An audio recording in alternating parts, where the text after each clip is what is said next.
Today, ESPN is presenting the ESPN Pick the Winning Chevy Sweepstakes. You will have a chance to win a 1991 Chevy Lumina of your choice, the two-door coupe, the four-door sedan, the APV, or the fabulous C34. Now, to enter, all you do is dial 1-900-933-9300 before the halfway lap.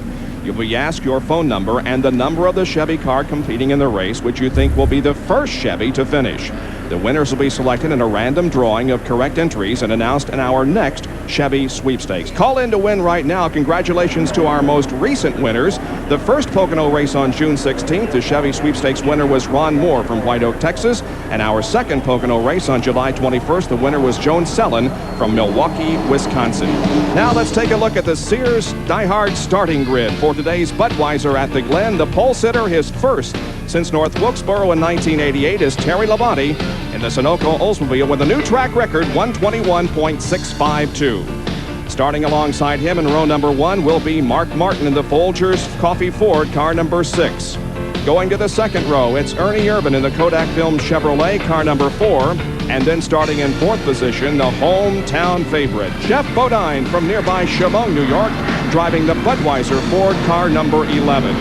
Outstanding performance by Wally Dallenbach, driving a Jack Roush car, number 90. He starts in the 3rd row along with Ken Schrader. Row number 4 consists of Darrell Waltrip and the points leader, Dale Earnhardt. As you look at the rest of the starting lineup for this event, you can see that the cars are on their second warm-up. Now, they came down through pit road here just a few minutes ago, and they'll be entering pit road at a controlled speed of 35 miles an hour. It's quite a bit slower than the rest of the racetracks, but the pits are very tight here at Watkins Glen, and so 35 will be the limit as they come down here today. As you look at the starting lineup, you can see that several very top-name drivers are among those starting in the rear of the field. Rusty Wallace had an engine problem and qualified 21st, the 3rd quick, however, of all, and Ricky Rudd will start in 22nd position.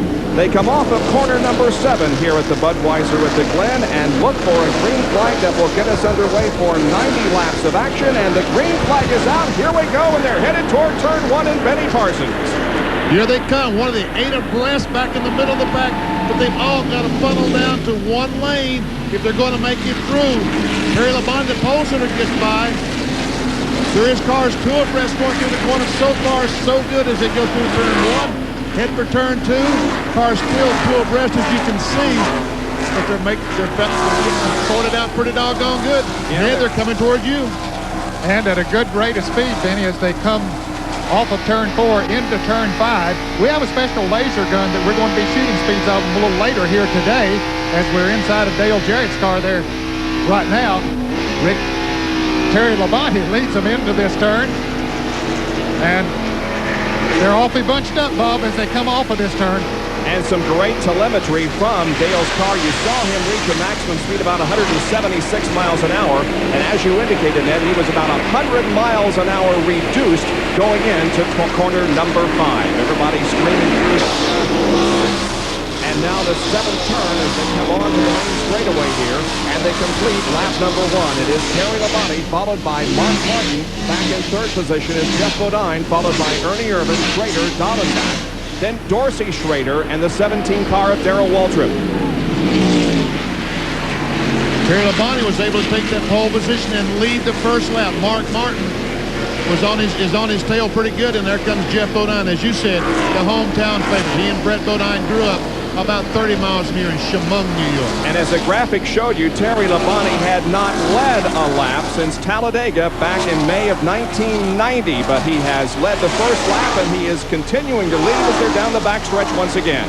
But getting a little pressure now, Bob, from Mark Martin as they head into turn 5. We understand that Dave Marcus has slowed on the racetrack. Jeff Bodine continues to run 3rd. Ernie Irvan 4th, and Kenny Schrader in 5th place. Well, of course, Dave Marcus was one of those involved in the accidents that we talked about. He had a big crash yesterday afternoon in the late afternoon practice, and that car not operating for him well this afternoon, and he is well off of the pace. Now, perhaps we can get more on this situation as we go to Dr. Punch in the pits. I spoke to Marcus just moments ago, and the car is not, of course, his road course car. It does not have a road course transmission in it. And in order not to be a hazard, he was going to drop back because the car is vibrating, not handling. I'm not going to take a chance on losing another race car here at Watkins Glen. I got too many races coming up. So he will probably park it here in the early lap. Bob? All right, so Dave Marcus slow on the racetrack, while on the first and second turns, we see a battle shaping up for third position. Ernie Irvin in car number 4 has that third spot right now, but Jeff Bodine is right behind, followed closely by Ken Schrader and then Wally Dallenbach as the field begins to get strung out just a little bit once again. Pretty much single file racing at this moment, as everybody is kind of playing it cool here in the opening laps of this event. 90 laps make up this race. That's a little over 218 miles. Here's Ken Schrader making a move on the inside of Jeff Bodine, taking over fourth, coming into turn 5. He just drove it down in there hard, outbraked Bodine, and took the position. We're going to see most of the passing here this afternoon, or at least traditionally most of the passing has occurred where Ned is coming off the backstretch heading into turn number 5, and where Benny is as they come off of the front stretch here and go into turn number 1. We're watching right now Wally Dallenbach Jr. in car number 90, following closely Jeff Bodine. As they battle for position, Wally Dallenbach Jr. will have a ride with Jack Roush next year, a second car operated by that team. We see Dallenbach pulling out, trying to outbrake Jeff Bodine down in turn 1. He gives it a shot, can't make it, has to fall back. And the 24 car right behind Dallenbach is Dorsey Schrader, the Trans Am champion, who is driving for Team 3 and Barry Dodson this weekend. We see the guys with experience on the road courses doing well, despite the fact that they're not Winston Cup regulars, such as Dorsey Schrader. We expect a good performance by him. Here's another guy that we expected a good performance for because he's a road racer, Irv Hare. However, as you can see, there's major problems with that car as smoke is pouring from the rear end of it. Looks like a blown engine through the S's. Now he's trying to get over out of the way. He crosses over to the inside of the racetrack to let the faster cars go on the outside by Ned Jarrett. But boy, it really has created a traffic jam behind him, Benny. Everybody's really afraid. They don't know if there's oil that he's putting down or what the situation is, but he does try to get out of the way on the inside of the track. Schrader's in fourth, then Jeff Bodine, then Dallenbach, and Dorsey Schrader. There's the Sitco car driven by Dale Jarrett, and once again we'll show you the telemetry coming from this car, the 4 telemetry that we have in operation here this afternoon, showing you all kinds of acceleration and braking and shifting of gears. We can see the speed going up as Dale goes between the first and second corners up to 119 now.